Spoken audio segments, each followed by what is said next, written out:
नमस्कार, news times के इस बुलेटिन में आपका स्वागत है। मैं श्वेता और आई नजर डालते हैं आज के मुख्य समाचारों पर। झींकपानी इंजीनियरिंग कॉलेज के छात्रों ने किया हंगामा, 50 शिक्षकों को बनाया बंधक, प्राचार्य का पुतला जलाया। 20 सूत्री कार्यक्रम और वनाधिकार कानून पर मादा सभागार में उन्मुखीकरण कार्यशाला का आयोजन। कृषि बीमा योजना में पश्चिमी सिंहभूम की स्थिति दयनीय, अब तक मात्र 3000 किसानों ने कराया बीमा, 52,000 है जिले का लक्ष्य। कुमारटुंगी के दीकू बालकंड की 12 साल की बच्ची को सांप ने काटा, इलाज के दौरान सदर अस्पताल में हुई मौत। अब खबरें विस्तार से। झींकपानी प्रखंड के कैलेंडर में चल रहे इंजीनियरिंग कॉलेज में आज छात्र छात्राओं ने जमकर हंगामा किया। उन्होंने कॉलेज के 50 शिक्षकों को बंधक बनाए रखा और प्राचार्य का पुतला जलाया। गवर्नमेंट इंजीनियरिंग कॉलेज का संचालन कोलकाता की संस्था टेक्नो इंडिया लिमिटेड द्वारा किया जाता है। यह कॉलेज शुरू से ही विवादों में चल रहा है। प्रबंधन की लापरवाही के कारण अक्सर हंगामा होता रहता है। आज छात्रों ने क्यों हंगामा खड़ा किया, उसकी वजह भी जान लीजिए।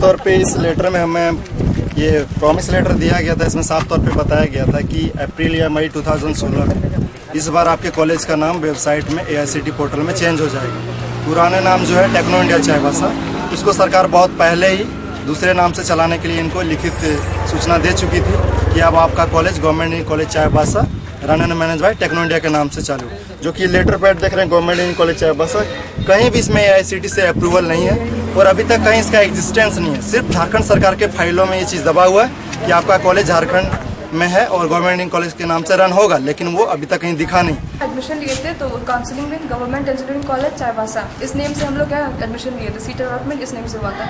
बट यहाँ आके देखे तो जैसे कि आप देख सकते हैं वहाँ आगे बोर्ड ने भी टेक्नो इंडिया पहले था, अब नहीं है, पहले टेक्नो इंडिया चाईबासा के नाम से यहाँ जितना भी हम लोग DT देते हैं सारा उसी नाम से देते हैं। तो जब वहाँ हम लोग सीट किसी और नाम से अलॉट किया गया तो ये नेम चेंज क्यों हुई, इसी बात पे लास्ट टाइम 6 महीने पहले भी स्ट्राइक हुआ था। बट 6 महीने पहले ये जितने भी अथॉरिटी है सारे बोले थे कि 6 महीना टाइम चाहिए, उसके बाद सब चीज़ सही हो जाएगा। 6 महीना पार हो गया, अभी भी वही कंडीशन है, कोई चेंज नहीं आया। तो हम लोग फिर 6 महीने बाद हम लोग से यही पूछने के लिए यहाँ पर ये सब हो रहा है कि नेम चेंज क्यों, क्या रीज़न, आखिर क्या रीज़न की वजह कर नहीं हो रहा है। जब सारे मामले का कोल्हान विश्वविद्यालय के प्रति कुलपति डॉक्टर रंजीत कुमार सिंह से हमने बात की तो उन्होंने कहा कि सर्टिफिकेट कॉलेज नहीं देता है, यह विश्वविद्यालय से मिलता है। यदि छात्रों को कोई समस्या थी तो पहले विश्वविद्यालय से बात करनी थी। हालांकि ऐसी स्थिति के लिए कॉलेज खुद जिम्मेदार है, वह छात्रों से बात करके समझा सकते थे। मेरा इसमें यही कहना है कि देखिए, एक टेक्नो इंडिया हो या गवर्नमेंट कॉलेज हो, इसमें बच्चों की संलिप्तता, जहाँ तक सर्टिफिकेट या डिग्री मिलने की बात है, वह डिग्री कोल्हान यूनिवर्सिटी का होगा। पार्टिकुलर चाहे वो गवर्नमेंट सेक्टर का कॉलेज हो या प्राइवेट सेक्टर का कॉलेज हो, बीटेक की डिग्री उनको दी जाती है। बीटेक बेस्ड सिलेबस पढ़ाई जाती है, जो हमारा AICTE मॉडल बेस्ड पढ़ाई की जाती है। AICTE का जो मॉडल है उस पर पढ़ाया जाता है। इसलिए बच्चों को ये कन्फ्यूजन में नहीं रहना चाहिए कि हमारा ये डिग्री टेक्नो इंडिया देगी कि गवर्नमेंट इंजीनियरिंग कॉलेज चाईबासा को देना है।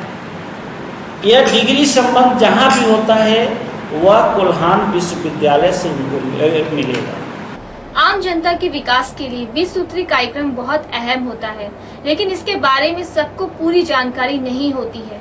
आज मादा सभागार में 1 दिवसीय उन्मुखीकरण कार्यशाला का आयोजन किया गया। कार्यशाला के माध्यम से 20 सूत्री कार्यक्रम के सभी बिंदुओं पर जानकारी दी गई। साथ ही वनाधिकार कानून 2006 के बारे में भी बताया गया। कार्यशाला का उद्घाटन उपायुक्त शांतनु कुमार अग्रहरी, TAC के सदस्य JB तुबीड, 20 सूत्री के उपाध्यक्ष संजू पांडे, जिला परिषद अध्यक्ष लालमुनि पूर्ति और उपाध्यक्ष चांदमुनि बालमुचु ने किया। कार्यशाला को संबोधित करते हुए उपायुक्त ने कहा कि 20 सूत्री अर्थव्यवस्था को सुदृढ़ करने का कार्यक्रम है।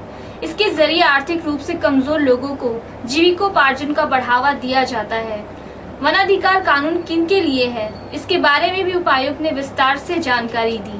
और यह कार्यक्रम मूल रूप से अर्थव्यवस्था को सुदृढ़ करने और गरीब तथा सामाजिक वर्ग में कमजोर लोगों को की जीविकोपार्जन को बढ़ाने के लक्ष्य की प्राप्ति को केंद्रित करके बनाया गया है।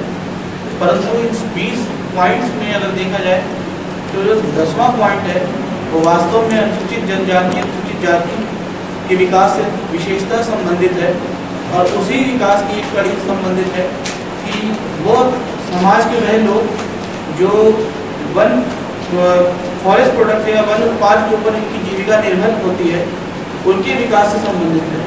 तो जाहिर सी बात है कि वन अधिकार कानून 2006 का सफल क्रियान्वयन बिना 20 सूत्री के ओरिएंटेशन के भी पॉसिबल या उसकी सोचना अपने हम लोगों के लिए काफ़ी मुश्किल होगा।